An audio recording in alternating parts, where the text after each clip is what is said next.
ദുഃഖവാർത്ത. പ്രശസ്ത ബാലതാരം അന്തരിച്ചു.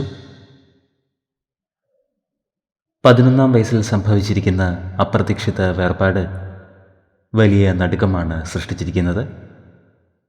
പ്രശസ്ത പോളിഷ് ബാലതാരം നിക്കോഡം മറേക്കിയാണ് അന്തരിച്ചത്. സ്കൂൾ ബസ്സിൽ നിന്നും ഇറങ്ങുന്നതിനിടെ കാർ ഇടിച്ചാണ് നിക്കോഡം മറേക്കി അന്തരിച്ചത്.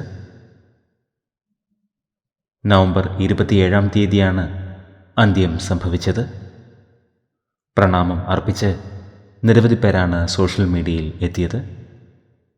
വൈറ്റ് കറേജ് എന്ന ചിത്രത്തിലും ക്രാക്കോ മോൺസ്റ്റേഴ്സ് എന്ന പരമ്പരയിലും മികച്ച വേഷങ്ങൾ അവതരിപ്പിച്ച ബാലതാരമാണ് നിക്കോഡം മറേക്കി. 11 വയസ്സായിരുന്നു. അപ്രതീക്ഷിത വേർപാട് വിനോദലോകത്തെ കണ്ണീരിലാഴ്ത്തിയിരിക്കുന്നു. പ്രിയ താരത്തിന് ആദരാഞ്ജലികൾ.